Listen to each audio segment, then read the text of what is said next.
어쩌면 많은 한국인들이 인정하고 싶지 않은 사실이 하나 있습니다. 우리는 이미 손흥민이 늘 그 자리에 있는 것에 익숙해져 버렸다는 겁니다. 지치지 않고 계속 뛰는 모습. 패배 후 누구보다 먼저 고개 숙여 사과하는 모습. 대표팀이 흔들릴 때마다 가장 앞에서 책임을 짊어지는 모습. 그런데 아주 오랜 시간 만에 처음으로 사람들은 지쳐 보이는 손흥민을 보기 시작했습니다. 그리고 정말 두려운 건 단순한 경기력 저하가 아닙니다. 한국 축구의 한 시대가 우리 눈앞에서 천천히 사라지고 있다는 느낌, 바로 그겁니다. 한때 유럽에서 아시아 선수는 거의 조연 취급을 받았습니다. 성실할 수는 있었습니다. 규율이 좋을 수도 있었습니다. 하지만 진짜 월드클래스 슈퍼스타로 인정받는다는 건 거의 불가능에 가까운 일이었죠. 그리고 박지성이 등장했습니다. 그는 영국 축구가 한국 선수들을 바라보는 시선을 바꿔버렸습니다. 하지만 그 세대 이후 많은 사람들은 생각했습니다. 다시는 유럽 전체를 무릎 꿇게 만들 수 있는 아시아 선수는 나오지 않을 거라고. 그때 등장한 사람이 바로 손흥민입니다. 손흥민이 특별한 이유는 단순히 골 때문이 아닙니다. 그는 존중을 만들어낸 선수였습니다. 독일에서, 그리고 영국에서, 분데스리가에서, 프리미어리그까지.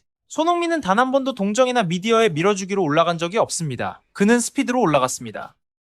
희생으로 올라갔습니다. 남들보다 10배는 더 자신을 증명해야 했던 한 인간의 거의 광기에 가까운 정신력으로 올라갔습니다. 지금의 젊은 세대는 이 감정을 완전히 이해하지 못할 수도 있습니다. 하지만 한국의 중장년 축구 팬들에게 손흥민이 영국에서 골을 넣는 순간은 정말 특별했습니다. 그건 단순한 축구가 아니었습니다. 자부심이었습니다. 마침내 한국인도 유럽 슈퍼스타들과 어깨를 나란히 할 수 있다는 감정이었죠. 실제로 한국 전체가 밤을 새워 손흥민 경기를 보던 시절도 있었습니다. 그리고 다음날 아침이면 영국의 모든 신문 일면에 그의 이름이 올라왔습니다. 아시아 선수, 한국 선수. 사람들은 원래 그런 일은 불가능하다고 생각했었습니다. 손흥민이 프리미어리그 골든부트를 차지했던 순간은 아마 아시아 축구 역사상 가장 위대한 순간 중 하나였을 겁니다. PK도 없었습니다. 특혜도 없었습니다. 언론의 보호도 없었습니다. 오직 골과 압도적인 냉정함만으로 영국 전체를 침묵하게 만들었습니다. 그 시절 토트넘 팬들은 경기장에서 그의 이름을 노래했습니다. 영국 언론은 손흥민을 프리미어리그에서 가장 사랑받는 선수 중 한 명이라고 불렀습니다. 그리고 한국에서는 수많은 사람들이 마치 나라 전체가 조금 더 높아진 것 같은 감정을 느꼈습니다. 왜냐하면 손흥민은 단 한 번도 자기 자신만을 위해 축구한 선수가 아니었기 때문입니다. 그는 한 선수의 기대만 짊어진 게 아니었습니다. 한국 축구 전체의 기대를 등에 짊어졌습니다. 유럽에서 살아가는 한국인들의 자존심까지도 함께 안고 뛰었습니다. 그리고 가장 무서운 건 그 무게를 손흥민은 거의 10년 가까이 혼자 버텨왔다는 겁니다. 하지만 시간은 누구에게도 자비롭지 않습니다. 한국 팬들이 두려움을 느끼기 시작한 건 단순히 한 경기 부진 때문이 아니었습니다. 한 시즌의 흔들림 때문도 아니었습니다. 정말 무서운 건 아주 작은 순간들이었습니다. 손흥민의 움직임이 반박자 정도 느려 보이던 순간, 예전보다 조금 더 지쳐 보이던 순간, 예전처럼 폭발적이지 않아 보이던 순간들. 어떤 경기에서는 더 이상 화살처럼 치고 나가지 못했습니다. 어떤 장면에서는 강한 압박 이후 한참 동안 숨을 고르는 모습도 보였습니다. 그리고 처음으로 사람들은 느끼기 시작했습니다. 손흥민도 결국 인간이라는 걸, 너무 오랫동안 쌓아온 한 인간이라는 걸 말입니다. 수년 동안 토트넘 핫스퍼 FC는 가장 힘든 순간마다 거의 항상 손흥민에게 의존해왔습니다. 시즌이 끝나면 또 시즌, 쉴 틈도 없이 이어졌습니다. 프리미어리그에서 모든 걸 쏟아내고 나면 곧바로 대표팀으로 돌아와야 했습니다. 에이시안컵이 끝나면 월컵 예선, 월컵이 끝나면 해외 투어, 그런 삶이 몇 년 동안 반복됐습니다.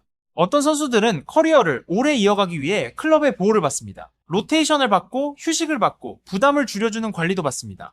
하지만 선 히웅민은 단 한 번도 그런 특권을 누려본 적이 없는 것처럼 보였습니다. 토트넘이 흔들릴 때마다 모두가 손흥민을 바라봤습니다. 대한민국이 패배할 때마다 사람들은 먼저 손흥민에게 무엇을 했냐고 물었습니다. 그리고 시간이 흐르면서 사람들은 점점 잊기 시작했습니다. 전설에게도 결국 한계는 있다는 사실을 말입니다. 손흥민의 이야기가 더 슬픈 이유는 어쩌면 그 외로움 때문인지도 모릅니다. 그는 거의 스캔들이 없었습니다.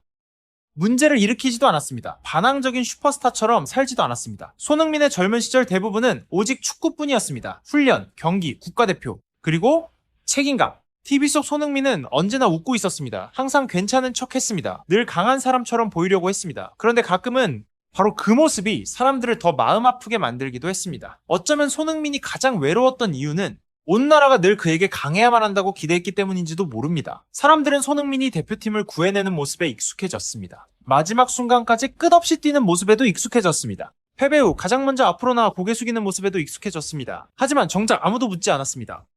손흥민은 정말 괜찮은 건지, 이미 너무 지쳐버린 건 아닌지 말입니다. 아마 많은 사람들의 마음을 가장 아프게 했던 순간은 2022 월컵이었을 겁니다. 그때 손흥민은 안면 부상 때문에 마스크를 쓰고 뛰어야 했습니다. 몸 상태도 완벽하지 않았습니다. 회복조차 끝나지 않은 상태였습니다. 그런데도 그는 마치 인생 마지막 경기인 것처럼 모든 장면에 몸을 던졌습니다. 한국 팬들은 경기 후 고개 숙인 손흥민을 보며 울었습니다. 단순히 패배 때문이 아니었습니다. 그가 자기 자신에게 남아있던 모든 것을 다 쏟아냈다는 걸 느꼈기 때문입니다. 그리고 지금 사람들 사이에서는 어느 때보다도 더 많이 이런 질문이 나오기 시작했습니다. 2026 월드컵이 과연 써니 흥민의 마지막 월드컵이 되는 걸까? 사실 많은 사람들이 그 질문 자체를 두려워합니다. 왜냐하면 손흥민이 국가대표팀에서 사라지는 순간 한국 축구는 단순히 한 명의 선수를 잃는 게 아니기 때문입니다. 한 시대의 마지막 상징을 잃게 됩니다. 유럽 전체가 존중했던 선수, 그 이름만으로도 한국인들을 자랑스럽게 만들었던 선수, 그런 존재를 잃게 되는 겁니다. 그리고 더 무서운 건 한국 축구는 아직까지도 다음 손흥민을 찾지 못했다는 사실입니다. 물론 앞으로 새로운 재능은 나올 수 있습니다. 좋은 선수들도 계속 등장할 겁니다.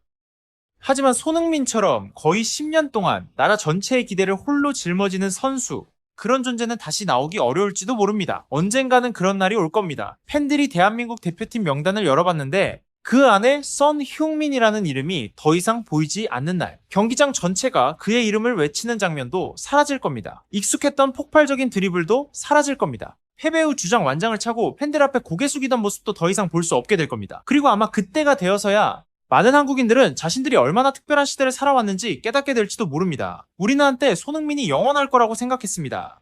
하지만 시간은 어떤 전설 앞에서도 멈춰서지 않습니다. 유럽 전체를 무릎 꿇게 만들었던 마지막 한국인.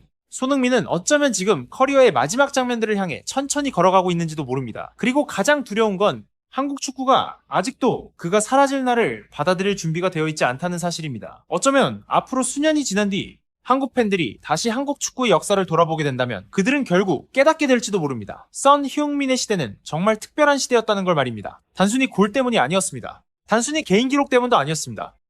그는 전 세계가 한국을 바라보는 시선 자체를 바꿔놓은 선수였습니다. 아시아 축구가 끊임없이 의심받던 시대, 손흥민은 유럽 한가운데로 들어가 직접 증명했습니다. 한국인도 세계적인 아이콘이 될 수 있다는 것을 말입니다. 하지만 사람들을 가장 슬프게 만드는 건 모든 전설은 결국 멈추게 된다는 사실입니다. 그리고 어쩌면 바로 지금 이 순간 우리는 한국 축구 역사상 가장 위대한 선수의 마지막 시기를 지켜보고 있는지도 모릅니다. 언젠가 손흥민이 은퇴한 뒤에는 더 뛰어난 선수가 나올 수도 있습니다. 더 젊고 더 빠른 선수가 등장할 수도 있습니다. 하지만 손흥민처럼 온 나라를 함께 울게 만들고 함께 자랑스럽게 만들고 함께 숨죽이며 바라보게 만든 선수는 다시는 나오기 어려울지도 모릅니다. 왜냐하면 어떤 선수들은 단지 축구만을 위해 존재합니다. 하지만 어떤 선수들은 한 세대 전체의 기억이 되기도 합니다. 그리고 선흥민은 아마 그런 선수였을 겁니다. 여러분도 지금 우리가 한 전설의 마지막 장면을 향해 가고 있다고 느끼신다면 댓글로 여러분의 생각을 남겨주세요.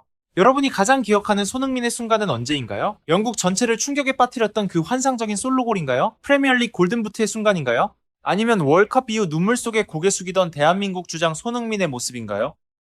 영상이 좋으셨다면 좋아요와 구독도 꼭 부탁드립니다. 앞으로도 한국 축구의 가장 특별한 이야기들을 함께 전해드리겠습니다. 왜냐하면 언젠가 선흥민이 더 이상 그라운드 위에 없는 날이 오면 우리에게 남는 건 결국 유럽 전체를 무릎 꿇게 만들었던 마지막 한국인에 대한 기억뿐일지도 모르기 때문입니다.